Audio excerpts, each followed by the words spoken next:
Will he go left? Will he go right? Or will he go right down the middle? Here's Austin Petersen on KWOS 950 and 104.5. AP always goes right. You know that. Never left. Always right. And always correct as well. Michelle Obama, former first lady, says living in America under Trump is like living with a divorced dad for the weekend, which I assume is supposed to be offensive, but when I retweeted, I said, so it feels like a vacation weekend or like unlimited pizza, video games, and fun times? That's what I tweeted, but obviously I had a wry grin. Tweeted that, but I don't really care for the language that the former first lady was using because it assumes that living with a divorced dad or being with a divorced dad for a bad thing. And quite frankly, I think it's time for us to talk about shared parenting. And for that, I have some and some big news coming out of the legislature today. A Senate will be heard by the senators about equal shared parenting. And from Americans for Equal Shared Parenting, I have my friend Mark Ludwig. Mark, welcome to the show. Thanks for having us on. Absolutely. And we're joined by Jeff Miller and Jeremy Roberts. Gentlemen, thank you very much for coming on today. Hello, good morning. What is the nature of this bill that the Senate is hearing today? Yeah, the bill, it's actually a House bill sponsored by Kathy Swan that's now coming over to the Senate. But it basically is a 50-50 rebuttable presumption that says until any facts are known, the judge should start the case assuming that a child has equal access to both of their parents. Okay. And judges still have discretion. Explain it to me like I'm 5. Rebuttable. Like, be careful with the big words. Yeah. The presumption is that a child has equal access to both parents, but rebuttable simply means that the judge still has discretion based on 8 determining factors to move the case one direction or another. But from a due process standpoint, before you just rip a parent out of a child's life, you need to look at some facts of the case. And unfortunately, nationwide right now, the standard is that one parent's relegated to an every other weekend visitor, if you will. So what are the prospects that a bill like this could pass today? We think very, very good. It passed in the House 119-30 about a week and a half ago. Now it's come back over to the Senate. We did have a Senate hearing. We had a companion bill this year. So we had the same bill introduced in both chambers. And this exact same bill passed this exact committee. I guess it was about 7 or 8 weeks ago, 5-1. So it's looking really good, actually. So what's at stake here, essentially? I mean, what do people in Missouri stand to benefit if this bill passes? Well, society right now is paying too high of a price for a fatherless society that Phyllis Schlafly talked about 20 years ago. That when you rip one parent out, usually it's the father, not always, but in many cases it is. But you rip one parent out of a child's life, and they've got 2 traumas they're dealing with. Number one is the trauma of mom and dad aren't together. And then the secondary trauma is they don't understand why, but only one of these parents I'm only seeing occasionally, and they internalize it. And that's what leads to higher incarceration rates, high school dropout rates, teen pregnancy rates. 70 to 90% of those are tied to growing up without one of the parents. What we're trying to do is get those parents both together in that child's life again. Are you receiving any pushback at all for this legislation?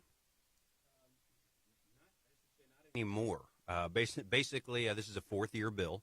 This is something that has been vetted not only through the legislature, but through different organizations. This is something that we have been just tirelessly coming up to the Capitol, forming relationships with all the interested parties.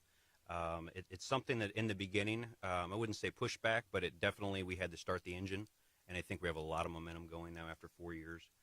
Back in 2016, we actually passed a law that had to do with the decision-making. Mark had mentioned the 8 determining factors of custody. Back in 2016, we passed a law that requires the courts to enter what's called facts, findings, and conclusions of law for those 8 factors. So now they have to actually answer which party that they feel is the quote-unquote better parent for each one of those factors, and have to enter that into the orders when a case goes to trial.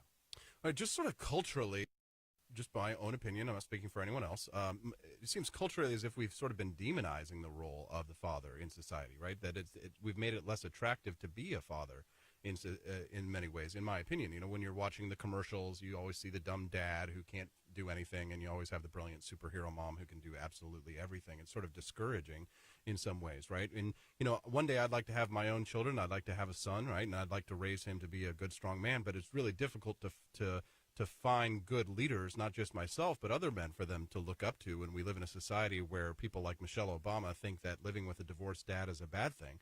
I mean, in terms of like the overall cultural aspect of this thing, I think there needs to be a cultural change. I'm glad you gentlemen are working on the legislative side of things, because certainly it feels as if men don't get a fair shake when it comes to family courts, when it comes to, being able to spend time with their kids. But Mark, you specifically are in this because you've been facing this battle personally for some time. Can you talk to that?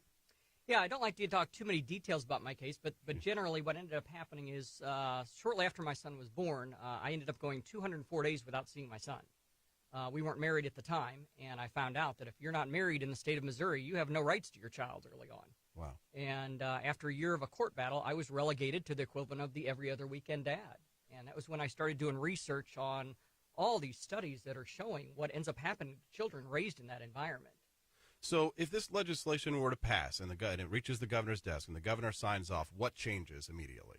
I mean, what this really does is we've talked about, dads and moms, but what this legislation really does and why it's so appropriate is it puts children first again. It focuses on kids. One criticism of the bill and one argument I've heard, and I'll just quickly dispatch with it, is that this is really parent-centric. This is all about the parents. And what I see going into family court every day, no, what parent-centric is I don't like the way you do homework with my child, so I want 100% of my kid of the time, and you're going to get supervised visitation. That's the current status quo. That's conflict-driven. That's winner-takes-all approach. That's an adversarial system that just begs for more litigation, more attorney's fees, and dragging cases out. What this bill does and why it's so important is, again, it focuses on children and is child-centric because the main point is that child had equal access to both mom and dad before divorce or separation. This bill maintains that same equal access to mom or dad after divorce or separation. And that's what's so important. And basically, two things are going to happen. Either, and after divorce or separation, the parties have to, the parents have to do new economies of scale, new division of labor. One's going to have to go work. One's going to have to pick up doing things around home, laundry and whatnot. So two things are going to happen. That other parent is going to step up, and they're both going to be involved, and kids win. Then you have both active parents in their lives. And numerous studies have shown kids do best when that happens. Or they're not. And if they don't step up, they're going to fail to do the things that they're supposed to do. Well, then at that point, that other parent will have the evidence that says they're either an unfit parent or they're not, doing things they should be. What we can't do is we can't prejudge parents right from the start and say, oh, you're just not going to do these things. Well, wait a minute. I was always doing this part of the division of labor. Now give me a chance to do it. Now, it's unfortunate they may have to go back to court 6 or 7 months later, but it's going to be so quick and so fresh in the judge's mind. The judges, they hate when they say, look, pal, we just gave you, or look, man, we just gave you 50-50 and you blew it. Mm-hmm. So it's going to be very quick to, but the key thing of that is we're not going to prejudge in the absence of any evidence to the contrary. Give them a chance to step up once they divorce or separate. Gentlemen, you obviously have your work cut out for you, but if you wanted to enlist the help of fellow citizens who agree with you, how would they do so? Yeah, thanks. Yeah, we've got there's a lot of good organizations out there. The one that we were with is Americans for Equal Shared Parenting. We've got a Facebook page, so if everybody can like the Americans for Equal Shared Parenting Facebook page, and a website, which is the abbreviations, AFESP.com. AFESP.com. So are you asking people to call their legislators today to get involved, or what are you looking for in terms of like citizens who would like to support this efforts? Absolutely. What we would like to do is if people could go to the Missouri Senate website, there's a legislator lookup there. You can put in your address. It'll tell you you don't want your D.C. rep or senator. You want your senator from Missouri. And at that point, if you could give them a call, let them know that you support HB 229, sponsored by Catherine Swan, and you believe in this process, you believe in this shared parenting movement that's going on, not just locally, but all across the country, and for good reason. This is a new pioneering effort. So when people say, well, is this will tell you you don't want your D.C. rep or senator, you want your senator from Missouri. And at that point, if you could give them a call, let them know that you support HB 229, sponsored by Catherine Swan, and you believe in this process, you believe in this shared parenting movement that's going on, not just locally, but all across the country, and for good reason. This is a new pioneering effort. So when people say, well, is this anywhere else in the country? No, because the status quo was taken over for everywhere else. What we need is we need that groundswell from people. If you guys can take a couple minutes, just a simple call. You don't need to have a long conversation. I support HB 229 by Catherine Swan. I understand it's going to be coming to the Senate floor for debate soon, and I'd appreciate your support on it. Well, thanks for what you guys are doing to help the kids out there. Obviously, this is going to be a heated issue. It is a contentious issue. There's a big cultural push that needs to happen, I think, for more legislation like this to be passed in other states around the country. And certainly Missouri is probably more fertile ground for it than other places. But wish you guys the best of luck. Thank you very much for coming in today. I'm Austin Petersen. If you want to discuss this bill or this legislation, you can always call in. The phone lines are open at 553-556-6397. I'm Austin Petersen with my buddy John Marsh coming up here to give you the local break. KWS 950 AM and 104.5 FM. Opinion, passion, Jefferson City. This is the show Mid-Missouri has been talking about. The new KWOS Morning Show. News Radio KWOS 950 and on FM at 104.5. I'm Austin Petersen here with my colleague John Marsh. Good morning, John. That was an interesting segment. That was a very interesting segment, especially with Mark's personal story about 204 days not being able to see his young son. Yeah, I've known Mark Ludwig for a little over a year now. I met him out on the U.S. Senate campaign several times, and he speaks from an area of personal pain, and that's really, I think, what motivates people, right? When they see other people, they empathize and they feel they're suffering. More than just to have a lawyer come in and talk about, oh, we need to do this because this is what the law says, or we need to, make this work because for whatever reason. It's a lot less cold when you hear somebody's personal story and they tell you, about their son and the relationship with their son, and he clearly loves his son dearly, and has been working very hard to level the playing field, not just for himself, not just for selfish reasons, but for other people as well. I mean, again, this is not, Americans for giving men more access to their sons or daughters. This is Americans for equal shared parenting. The concept should be that all things being equal, that time should be shared. It shouldn't just be assumed that one person or another should just gain sole access to a child for whatever reason, right? There's been a lot of assumptions, and I think sexist assumptions, for a long time that, women are good at doing the laundry, for example, or cooking and cleaning. That's a woman's job. Or child care. Yeah, or child care, for example, right? And, but there have been a lot of cultural changes and move the needle on that, right? Women get into the workplace. Women can be bosses and CEOs too, right? Women, taking as, on corporate boards and things like that. And that's a good thing.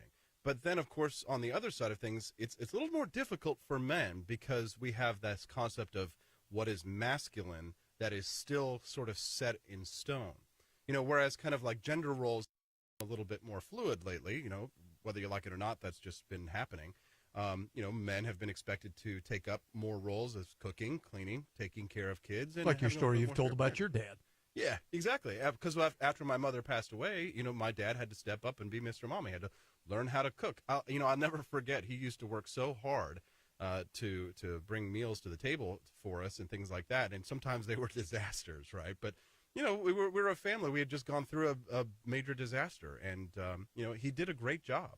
He wasn't good at baking or anything like that, but he could make mean salmon on the grill. He could make a delicious salmon, and he loved to grill. So my dad stepped up in many ways. People will surprise you by what they'll be able to do when they're put into a situation where they have no other choice, But when it comes to fathers and the roles of fathers in society, John, it seems to me as if we've sort of put them into a situation where it's a no-win situation, because in some ways, we as men, we sort of enforce this concept of masculinity on one another, right? There's, especially when you're in the schoolyard, you call each other names and you sort of poke fun at your friends if they're a little bit effeminate, right? There's that sort of bullying. Don't do that. age. No, don't do that in this day and age, of course. But it's really difficult for men because the woman had always been assumed to be the protector, the lover, the one who would cuddle the children, who would take care of them and things like that.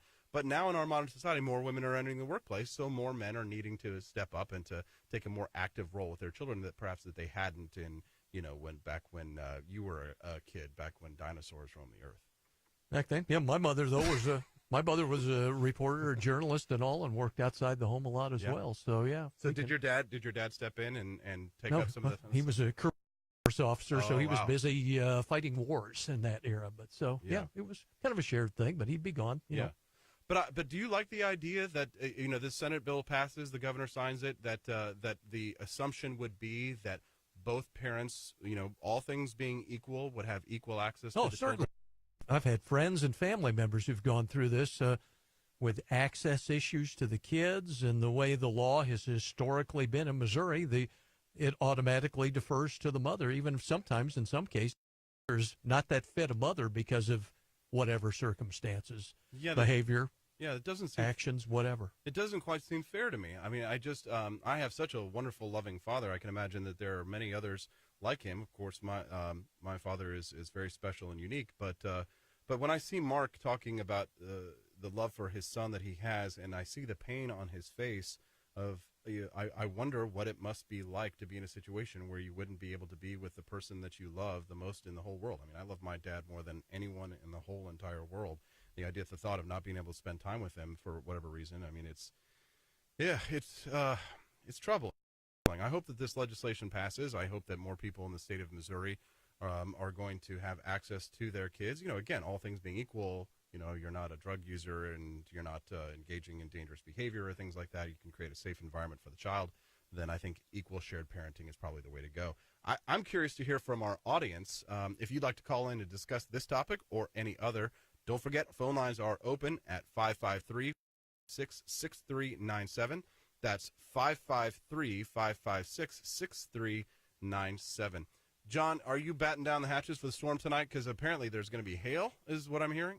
Potential for hail, potential for strong winds, even an isolated tornado not out of the picture. Welcome to April in mid-Missouri, correct? In mid-Missouri, yes. This is my first mid-Missouri experience, so we'll see how the weather differs. But I used to have an apartment in downtown Kansas City. It was a loft with these big, giant windows, so I could watch storms roll in, and it was no problem. But now I have no garage, and I have a truck, so I'm a little nervous about what's going to happen. So hopefully the hail won't be too big, and I'm going to have to go out and cover my plants tonight because nobody wants their tomato plants hit by the hailstorm. So hopefully the weather won't be too bad. Hopefully everyone will be safe. But just out, folks, make sure you bring your umbrella with you tonight. Bring your animals in. Bring in your pets. Make sure that everything's safe out there in Cole County. I am Austin Petersen here, filling in on the KWOS 950 AM 104.5 FM News Talk Radio, KWOS.